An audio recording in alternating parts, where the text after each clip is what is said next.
Hello. um,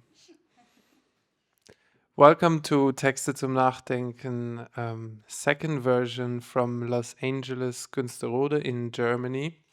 Los Angeles is a place built by artist Jonas von Ostrowski and Sarah Lehnerer and me, Benedikt Bock. We spent the last week here working and planning Texte zum Nachdenken and also organizing two readings here. Tonight, after yesterday, we invited Angharad Williams and Mark von Schlegel to share something of their work, and that's what we actually do tonight. Texte zum Nachdenken is a series of readings bringing people within the visual art who are working with text or writing.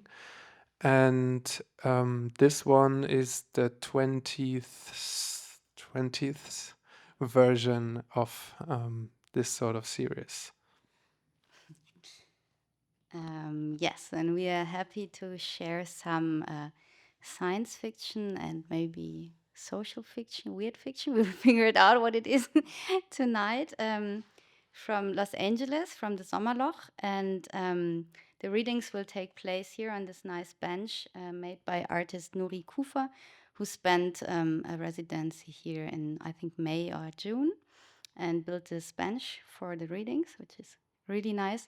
And Fritz Engwitt is the person who is recording today. Thank you very much. And the readings will be broadcasted or streamed via the website of Texte zum Nachdenken and the website of Los Angeles afterwards. And we will also have an audio recording and send it on the radio station Montes Press Radio, which is based in New York, maybe in September or something. Yeah, that's the plan.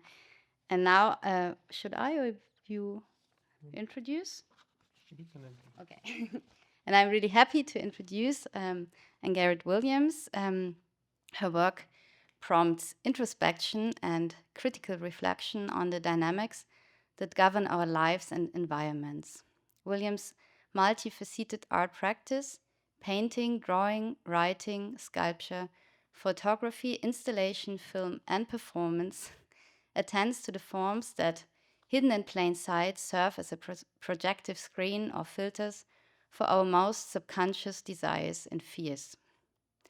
These often equivocal expressions are rooted in writing, shaped by issues of authority, security, and design, and are central to the subjectification of individuals, their communities, and the landscape they inhabit. Angharad's first book, Eraser, I think she will read out of this book today, was published by After Eight Book in Paris in France in 2023 and is or was part of her solo exhibition Eraser at the Kunstverein Düsseldorf in 2023. 22? Ah, okay, then okay. Thanks. So then I welcome Angharad for her reading. And you have a mic, yeah. Yeah. Oh, I've got my water too.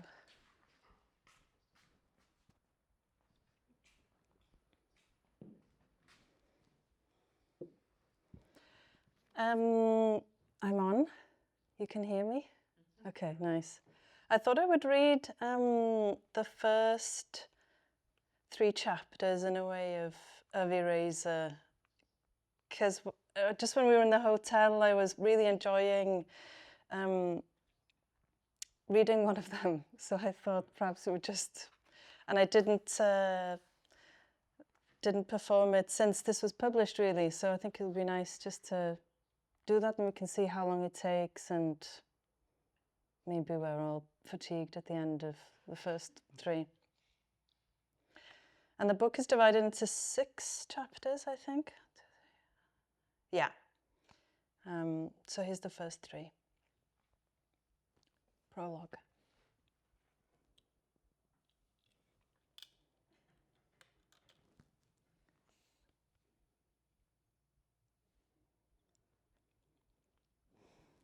Steady now, full moon.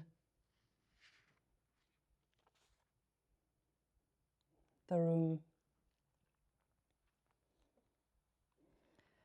At first it was darkness, Bible black, one could say.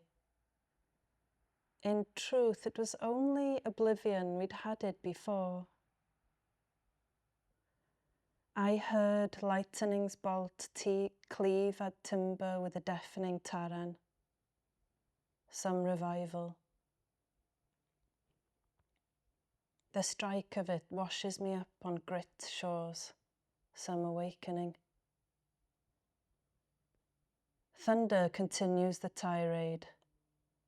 Bark cracks, parts, and falls with a thud.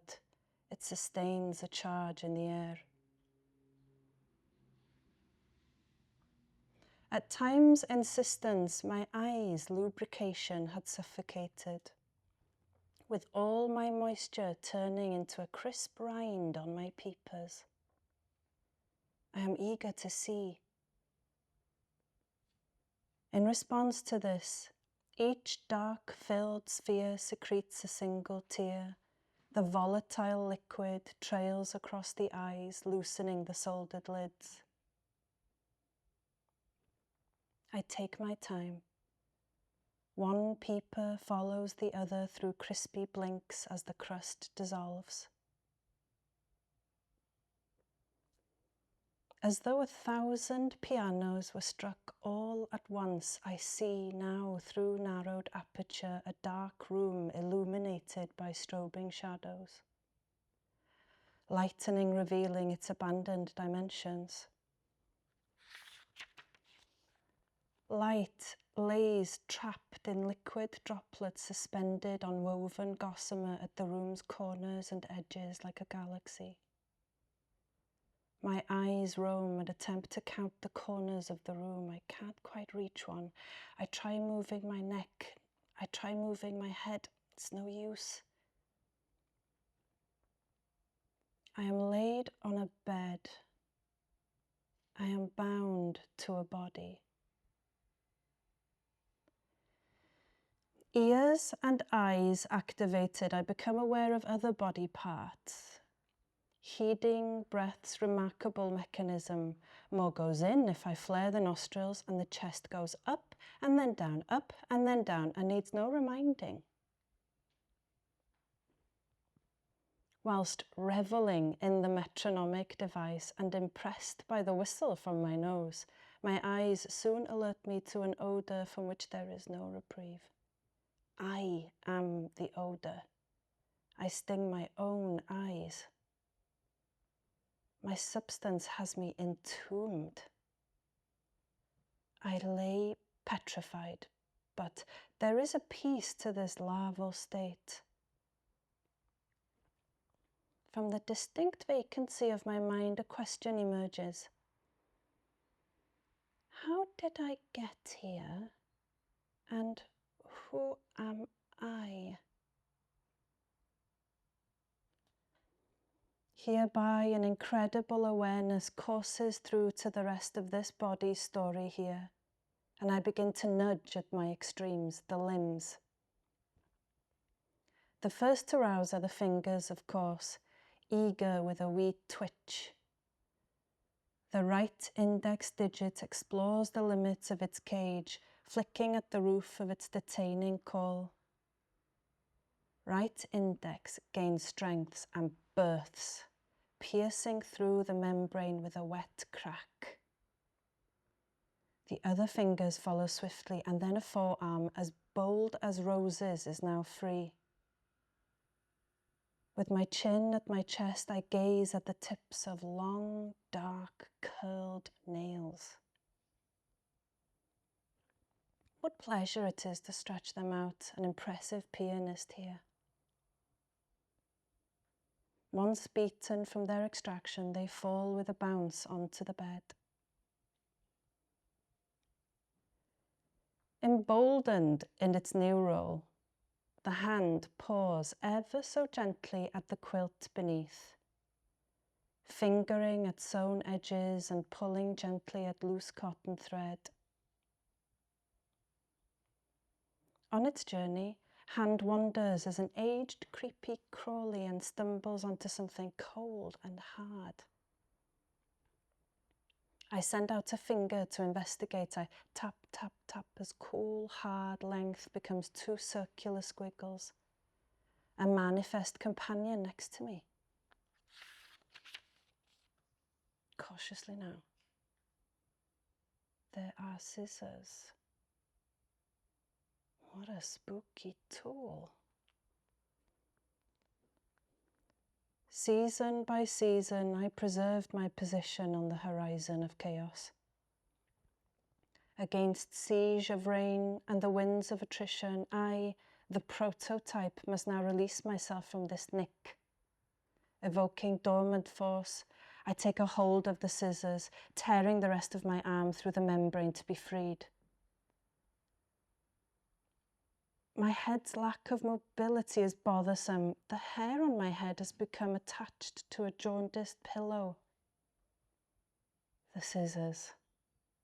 The key to my release. I amble the tip forwards, towards my head as it reaches my temple. Slowly now, wobbler. They feel so treacherous in my hand, the scissors. And these long finger claws help little. I struggle and graft awkwardly to prise open the blades, the pivot point rusted and stubborn. I take a deep breath. The moment stabilizes. The steel snouts find their starting point. Chomp, it goes. Chomp, chomp, chomp, and in no time at all, my head is released from the sticky thatch.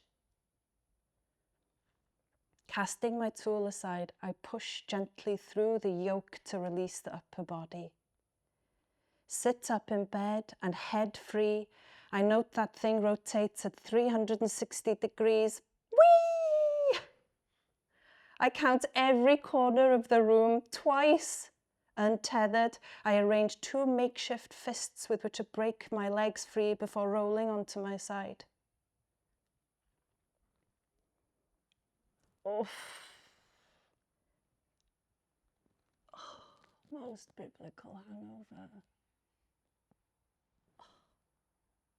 Dwell not, feet next. They hover claws first and land on the ground. Despite earnest, slow balancing on the way up, my knees buckle and I fall to the floor. 'Tis your birthright to stand. Several professional stumbles later, I am up. Here I am, baby. I have risen undamaged to this raw day. My cold eyes take measure of the wooden furniture around me, bowed and buckling. Stepping tentatively on soaked carpets, I duck my head beneath wilted garlands of anthracite amulets descending from the ceiling. Knickknacks and trinkets top a dresser which holds gowns of mould in pinks, greens and browns. Whose life was this? I move for a closer look at the dresser and catch my reflection in the window's glass pane. Oh, I see. I'm a woman. Huh. I'm a woman. I'm a woman. I'm a woman. I'm a woman. I'm a woman. I'm a woman. My skin appears shellacked, with a curious sediment, crystalline and dewy looking. I impulsively reach to touch my face, but oh, you're really getting in the way. One last studious look at my curved and twisted bark-like nails before I snap them off, one by one, and drop them onto the floor with a clang. With what's left of my blackened digits, I tear my mouth open. My tongue is radical now. I taste myself on the muscular rover and take it all in, the woman. Oh, what is this? Without warning, I am rendered blind as thin bars move across my field of vision. There are enoki mushrooms jauntily growing out from my nostrils and hooking towards my face. I thought the image would unify me. Instead, I am multiplied. What on earth? I pick them one by one, but they sprout with speed. I've become a breeding ground for edibles. Is this what's become of me? I cannot wait to see what other fruits will emerge from my body. But I won't be converted to fungus and mold just yet. I see nature's simple equations and they frighten me.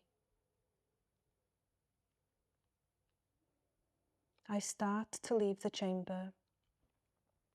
On my way out, I take pause for one last look at my kip patch and see my outline as a sentinel's position. Now a mere cold shell. No, I can't take you with me. I've shared my health with you long enough. So long, my face is all splintered. Blasts of light echo through the room, followed by a billowing roar. What timing. There, you see.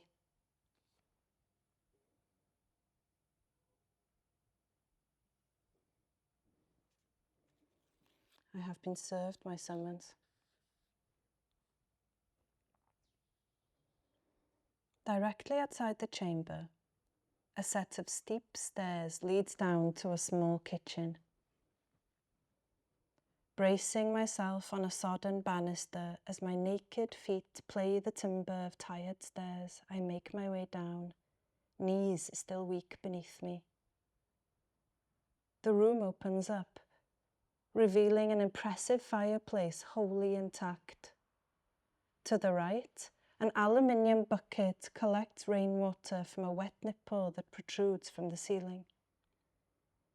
I jump the final step and march over as thirst thrusts my cupped hands into the bucket and proceed to swallow the liquid with abandon. I eye the half-open barn door back towards the foot of the stairs. I'm beckoned over and so unwrap myself from around the bucket. Come closer now. Steady. It appears that the tumult of the tempest has abated. I stand in the quiet, toes tickling the barn door. I peer out from where I stand at a gate of learning, drenched from the sloppy gulps I just took.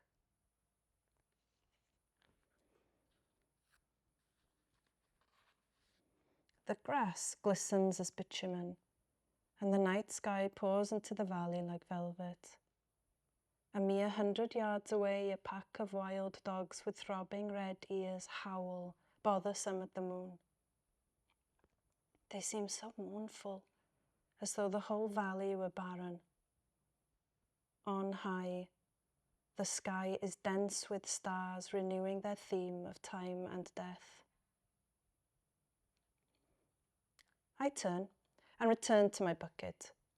In this frenzy, I neglect my breathing mechanism, and before long, the earth refuses to hold my heart and the sinews stiffen. I fall to the ground just before lights out.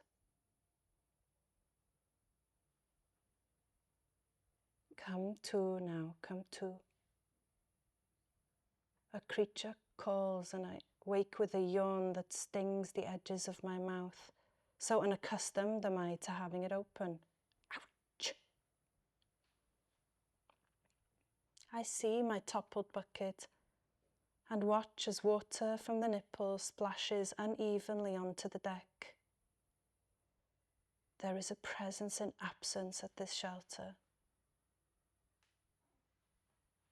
There is no lovely picture nor impressive urn on top of the fireplace. But there is a thick ash sediment on each surface. There is no red glass, nor brass, no blue and white china and no porcelain pups. I must leave this place and keep my feet free of the world's net before I become another home for the dust. Dawn inches up. The principality of sky lightens. I tug the latch of the door open and stand outside in the yard. Mud as soft as excrement pipes through my toes. It tickles. The dogs have gone. In the distance, I can make out the faint sound of water, but not from drains or pipes. It's elemental. Off I go past the surrounding parliament of splintered trees that last night bore passive witness to my entombment.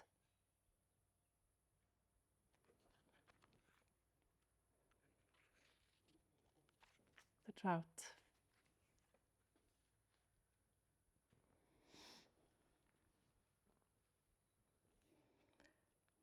On this most sensual land, I bounce down a green tide, throat full of pollen, my legs barely catching up with my chest. I follow the trickling sound as it grows louder. Tones familiar to the unborn, if only they could speak of their last moments of peace, emerge from the truest force of nature. A stream comes into focus where tossed diamonds leap and learn to dance on the chop. I scurry at its rugged edge, searching for caterpillars on the undersides of weeping willow leaves. Worms, bugs, and creepy crawlies go about their business as I play a game of thinking myself into the minds and skins of other things. Heat from a vengeful sun pounds down. I can't think myself her, I tried. There is a sudden disturbance to this piece. As trickle turns to splash, I gasp. Can I think myself into a splash? It comes and goes so quickly. Something moves beneath the surface of the water that is otherwise teasing at tranquility. I stand perfectly quiet and still. There it is. A trout. Through the water's marbled surface and tendrils of algae, I see the trout itself. A head, a flash of silver, and then nothing but ripples in the water and a return to serenity. I throw my body down and wriggle on my belly to the bank, wrapping my fingers around the moist edges of the stream for a stable view. Rather coyly, the trout gracefully show themselves to me as they weave between ribbons of reed grass. I counted. 1, 2, 3, 4, 5, 6, 7 trout. I don't hesitate for long and glide my hand into the water till it reaches my funny bone. My trout friends disperse, and in recollection of a baby's struggle, my feet and legs heave me forwards, hacking at the wet grass beneath my body. A little closer now. My waist teeters on the edge as my breast hovers above the surface of the water, and it takes all my strength to keep my upper body craned as I sink my arm deeper in the water, halfway up to my shoulder. I can see my intervention in the force as the currents kink and circle around my arm. Half a minute went by like half an hour.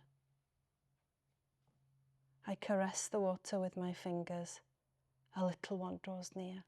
I hold my breath. I make her a cradle, and she parks herself in my little hand basket. We touch. Her pelvic fin tickles my palm. I want to make you feel good too. And I work slowly, massaging the trout,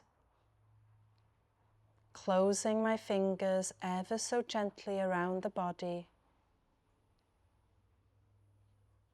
I held the trout, and in this holding I felt a unification. I could not tell where I ended and the fish began. I recall from a song, for every atom belonging to me as good belongs to you. One last gentle squeeze from my buttocks and I am moved further forward to gaze into her eyes, careful to continue my rhythmic undulation on her lateral lines. I see her in her trance. I sigh as we tickle each other.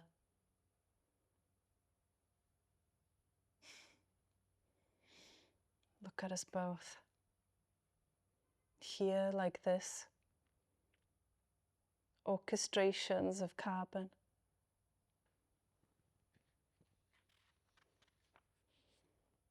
But there is a betrayal in this moment, and the deer trout is wrenched from its habitat. I sink my teeth deep into its flesh and immediately taste and relish the trials of its wild existence. My mouth, oh symphony of flavour, if only I could sing how she tastes. Bones lodge themselves between my teeth and my jaw clamps harder to take another flesh chunk. Trout tail and head slap my cheeks pink, and with 2 hands I yank her away. I'm out of breath from all the excitement. Noshing on flesh, trout odour so pungent. I chew and marvel at my noisiness. Gaining a temporal lucidity, I realize deer trout remains in my hands and I begin to comprehend the fleshy hole I have made before my eyes. Oh, trout. Paragon of animals, what have I done? You don't bleed. She flaps so violently, I drop her on the ground. Her gasps slow down. Should I return her? Should I eat her head? Finish her? I could not look at deer trout. I ran in all directions. I tried to take every form and shape so as to not be the murderer. I tried to be a caterpillar, tried to be a bucket, a cat, a horse, a table, a stone. I even tried to be a rose. I wanted to turn back, to undo what I had done, to live life over before the crime. It looked so easy to go backwards, but it meant taking more chunks from deer trout. It was impossible.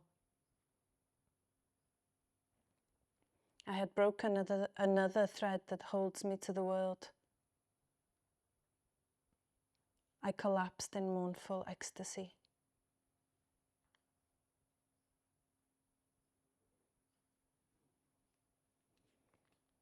That's it.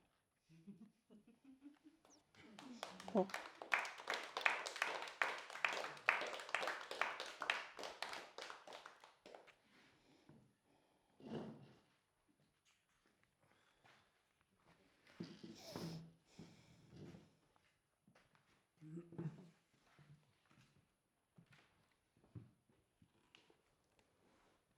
Thank you. Was this now 2 or 3? 3, yeah, 3? exactly. Okay. Well, the first chapter is 1 line. Yeah. Yeah. Yeah.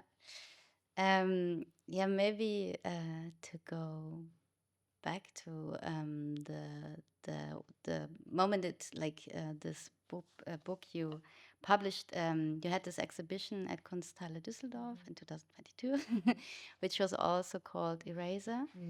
And yeah, maybe I would be interested how the relation between the book, and I also read there was a performance which was also part of it, and then the exhibition. When I remember right, there are like super large drawings of cars in this like that's the main thing in the exhibition, and then the book. And maybe you could just say a little bit about it. This was actually written in I started writing this in 2020. There was a kind of first draft there because I was commissioned by Archivio to do a performance in their exhibition of prepared pianos at Carve in Berlin. And so it had its first iteration as a performance text, as a lot of my writing does, really. And then it remained just as a first draft, in a way, after the performance. And I'd always liked the idea of using a text as a starting point to develop an exhibition, and had never felt right somehow. So, and I'd written this, I should say, in Essen during a kind of, yeah. Essen again. Yeah, exactly. We had it yesterday. Yeah. And so I was there, I was doing a residency, and was interested a lot, because, you know, in the latter half of the book, the protagonists, they go to a town, a mining town, and they encounter these miners. And so it was really written in this reflective period of being there, and then coming back to that region in a way, to Dusseldorf, and developing this exhibition. It felt like a natural starting point to come back to Eraser and use it in a way as a, yeah, almost like research in a way, to start the thinking about the show. Yeah. And it's a tricky thing. I'm still trying to work out exactly how they're connected. Yeah.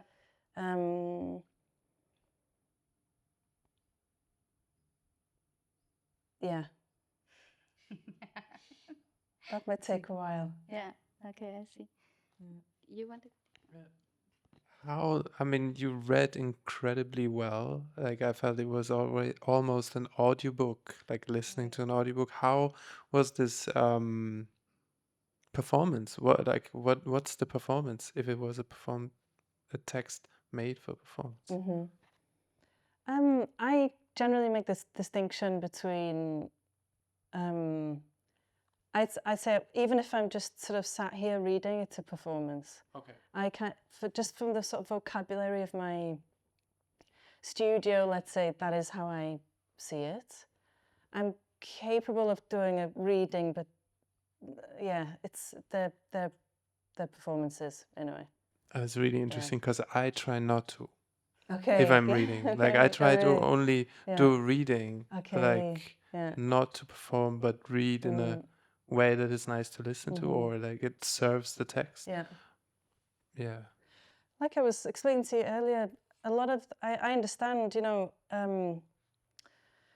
how it could be to read this. There's certain words, like I said, when I started the process of writing this, I keep a kind of little vocabulary book, and I'm often, every time I encounter new words, I add to it, and had chosen specific vocabulary based on perhaps their age, let's say, that they're a word which is no longer in popular usage, for example, and certain words for their sound, in order to kind of really emphasize an alliteration, to give a kind of more lyrical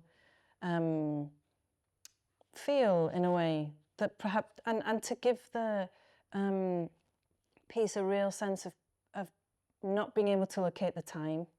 So I really love sort of slipstream genre, in a way, where you're kind of like, oh, it's now, but it's a different time, which is it? And yeah, in a way, that's kind of how I thought about approaching the words. And then, yeah, I think it really helps in the reception of the text to hear exactly how the voice, or how I developed it. Yeah. Yeah, I think so too. Because I'm sort of writing from a voice as well, you know. There is kind of a character there who's quite vivid in my mind, in a way. And, yeah.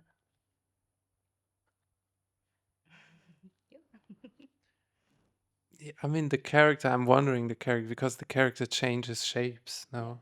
Like it's not really, at one point there's fungus growing out their face, then in the water I completely forgot, like, is it human, is it a cat actually, with a fish? I like that. Yeah. And as well by using, by kind of describing the limbs in a particular way when she's inside this kind of shell that she's found herself in. Yeah, I hope that also gave a sense of actually what is... Shell. Yeah. And that its nails had grown really long and, was petrified there. It's a kind of creature in a way, maybe not a woman. A voice. Yeah. Yeah, maybe last, I don't know if it's a question, but I had this idea came into my mind when I was listening to you. It's like waking up into a dream, like entering a dream in a way, or waking up. And we had it yesterday, and then also the dreaming, like also the potential of not only escaping, but also maybe the potential of dreaming. And then I just read that there was also a film and exhibition about a person sleeping, right? Yeah. And then I don't know if there is a connection, but in a way the whole thing, like the whole book is kind of, for me, was kind of like a dream, like going through a dream landscape. Super fantastic.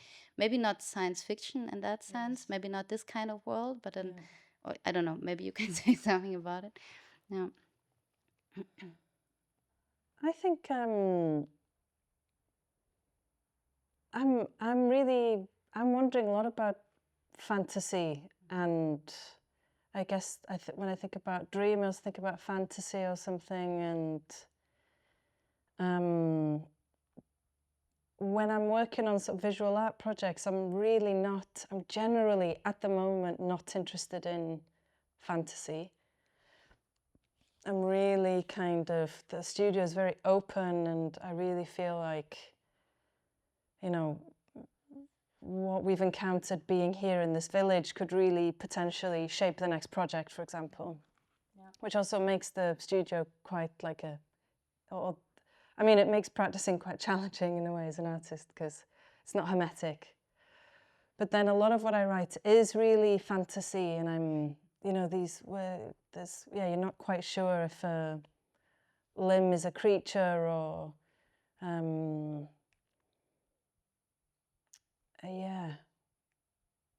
And I guess with the show, it was putting them to, I was really thinking, quite steadfast in my thinking, like, I'm really not interested in fantasy, but then always coming back to this writing and,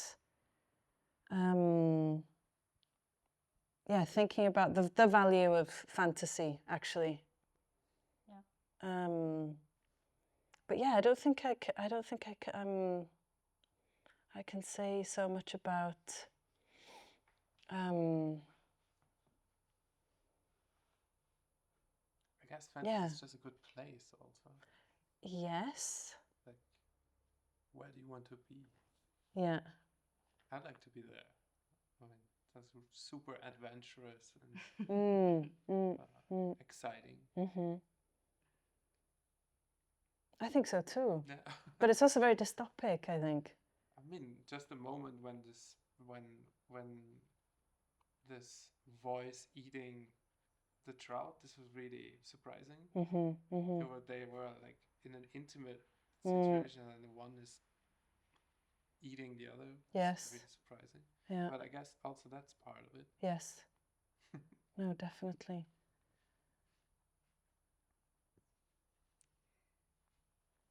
Yeah.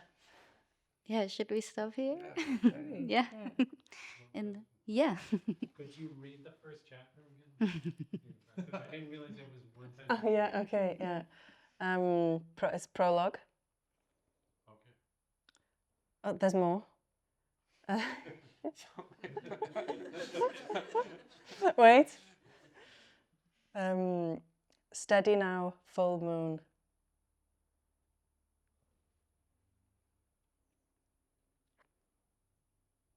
Thank you. Yeah, thanks. Yeah, thank you. Take a break. Yeah.